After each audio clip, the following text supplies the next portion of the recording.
Hey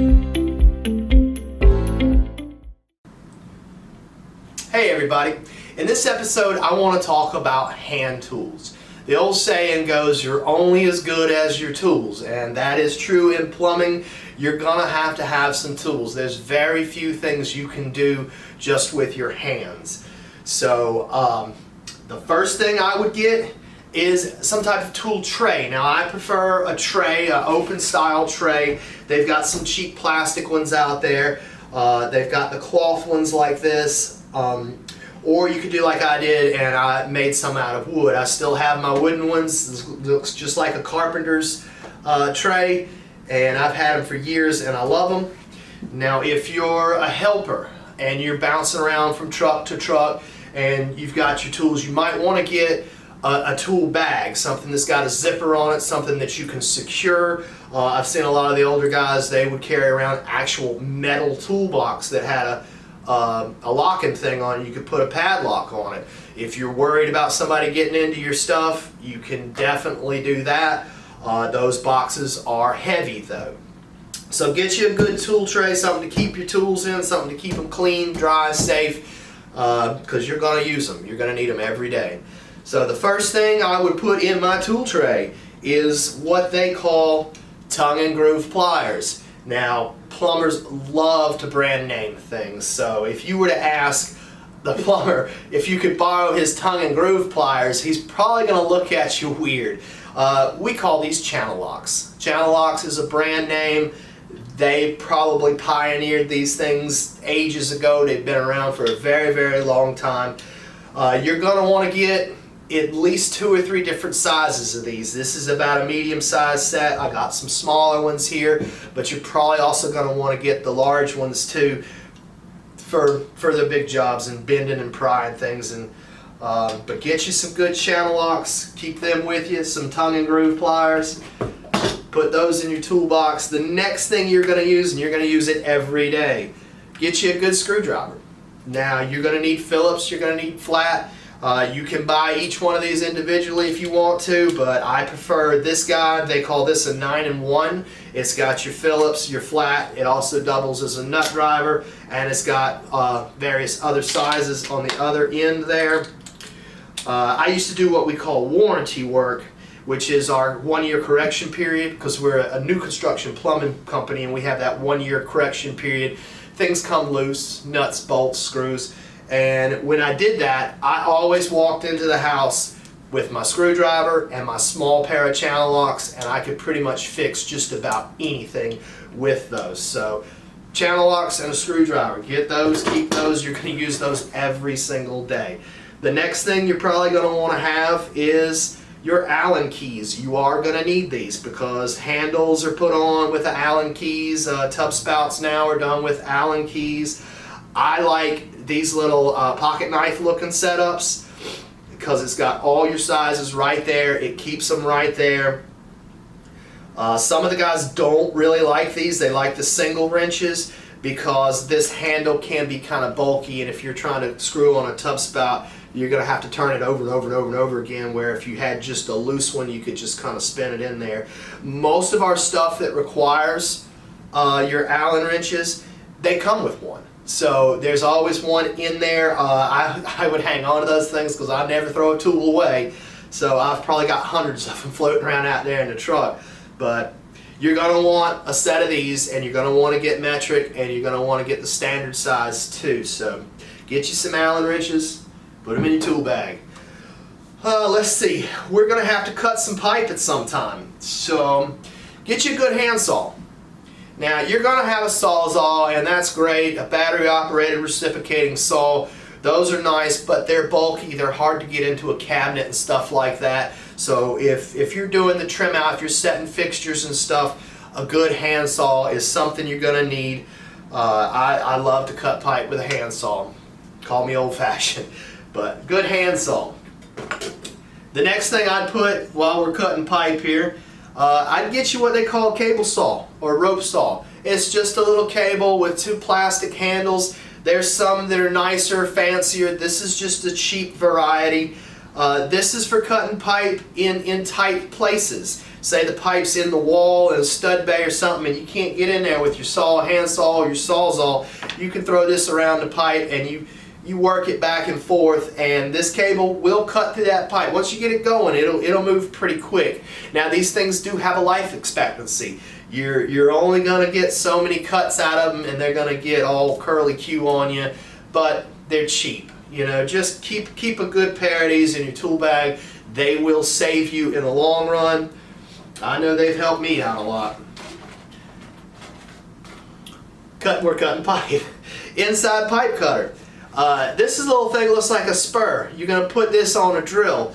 Now there's various other things that I'm not going to cover here that are more specialty tools, but I recommend having this one because you might have a clean out in the yard that you need to cut down, and they've already got grass and everything. To get a good cut and get that thing low to the ground, you'd have to dig a big hole to get your hand saw or your sawzall in there. So this guy, it cuts the pipe from the inside out. You put it in a drill. Now, something to be careful, I would always take a rag and stuff it down in there just within reach to where I could get that rag back out, because these things can slip out of your drill chuck and they'll whoop, go straight down in that pipe, and either you're fishing it out with a little magnet on a string or you've got a problem, because not only did you lose a tool, but now you got something in your pipe that's going to cause a clog. So get you a good set of inside pipe cutters, keep that with you. They do come in handy. A hammer, your trusty good old hammer. I prefer the wooden handle hammer. Like I said, I'm old school, so hammers come in all different sizes. You can get the fiberglass handles. They've got different varieties out there. They've got different claws. They've got big framing hammers, but just something simple like this, you are going to have to drive a nail every now and again, and you might have to knock a board or something out of your way or pull a nail or something. Get you a good hammer, keep that in your toolbox. To go along with the hammer, while we're pulling nails, you're going to want to get you a little nail puller, a little crowbar. You don't need anything big. Something like this is probably the biggest you'll ever need, because you are going to have to pull nails out. You might need to move a stud over or something like that, or you're doing some repair work where you might have to pull up some baseboards or something along those lines. To go along with that, I'd get what we call a cat claw. It's just a smaller variety. You can get it in tighter places. These are great for pulling out those little brad nails that the trim carpenters use, because a lot of times they do end up hitting our plumbing and we'll have to pull a baseboard off or something like that. These guys are great for that. Definitely get one of those. Hacksaw. You're going to need a little hacksaw, a little mini hacksaw. Now, we primarily use these for cutting metal closet bolts, but you should have one of these. They're great. You can change that blade out. They have a lot of uses. You might find yourself using it in a pinch when you're in a tight little place, but a good hacksaw for cutting metal and stuff, you'll need that as well. Good razor knife. Just a simple razor knife. You don't have to get anything fancy. They have the kind that clip on your belt that look like a regular fold-out knife. Those are neat, but you will have to cut some stuff. And a lot of times I use my razor knife to cut that paint right across the top of that baseboard, because if you pull a baseboard off without cutting that paint, that latex paint will just rip right on off the wall, and you got a bigger mess than what you started with. You'll need this to cut straps, to open boxes, all kinds of stuff. So get you a good knife. I mean, you could keep a good pocket knife. I would prefer the razor knife because they're a lot sharper. You can cut sheetrock with it, and when the blade gets dull, broken, or rusty, you just get a new blade and you don't have to buy a new knife. A pipe wrench. This is a little 14-inch pipe wrench, but you're going to use this for black iron. I would get various different sizes of these. Gosh, I've probably got 4 or 5 different sizes on my truck. I've got a great big old set that I've used several times when things just wouldn't listen to me. So get you a good pipe wrench. Starting off, a little 14-inch like this should probably be alright. You're going to use this for black iron pipe when you're running gas lines, things like that, or anytime you need that extra little So get you a good pipe wrench, maybe 2 or 3 different sizes. You might not keep those in your tool bag, and if you're, like I said, a helper, you're not going to need the great big stuff. You're not, because somebody will probably have one you can borrow while you're learning the trade. So, good pipe wrench. Always need a good pipe wrench. Needle nose pliers. Now, I recommend you get the kind with the wire cutter here, because when you're working on water heaters and stuff like that, you might have to strip some wires, you might have to wire those things up. We do a lot of tankless. Tankless has remotes and things like that the electrician doesn't do for us, so we have to wire up our own remotes, and they've got little bitty wires that you have to strip. The other good thing about having some needle nose is you might have to get something out of a garbage disposal, and instead of taking the thing completely apart, you can reach in from the top and get that nut, bolt, screw, chicken bone, whatever it is. I actually have a great big old pair of these guys that I used a lot during warranty to pull foreign materials out of garbage disposals. Good thing to have. Tub tool. Now, this is special tool just pretty much for plumbing. It doesn't have any other purpose in the world other than taking out a tub drain or a basket strainer on a kitchen sink. Now, they've changed those basket strainers so you can pretty much just do it with your channel locks. You don't have to grab it from the top anymore. But that's what this does. It goes down, catches the cross on those drains, and you can tighten or loosen your tub drain. You will have to have one of these if you're working on the rough end where you're putting in those tub drains, installing those tub shoes and things. Don't really need it anymore in trim, because we used to have to pull it out to change the color. Like, they come chrome, and if the house later on they wanted it in bronze or a brushed nickel or something, we'd actually have to take that drain out. But they now have these little push-in covers that we use all the time. So for a trim out plumber, you're not going to really need your tub tool anymore, but I recommend you get one. I recommend you have one, because you're going to have a really hard time getting that thing apart with 2 screwdrivers or however you want to do it. But get you a tub tool. Special tools just for plumbing. This thing is pretty new. They came out, I don't know, several years ago. I've got one that's pretty old. This is the latest style. The one I have is a lot longer than this. This is a lavatory installing tool. It's a strange thing. It's got all kinds of different sizes and stuff. It is designed to get on those little plastic nuts that those faucets come with.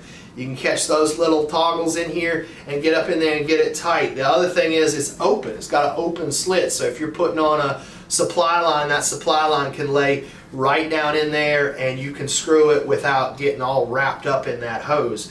Lots of different sizes on this thing. It comes out, comes apart, and now a lot of times we deal with that thicker granite, and some of our cheaper faucets come with a short little shank on it, and we can't use those plastic nuts it comes with. We have to use these little rosette nuts. This is a little teeny flat nut and a little washer. Now, this is the perfect size for those little nuts. If you want to fight with channel locks, go right ahead. Or a basin wrench. This thing with this little hook and a spring. I hated those things. I do not even own one anymore because I've got one of these. This is going to do everything you need to install a lav, and it actually has a tub tool on the end of it. So you can get one of these and get rid of all those other tools.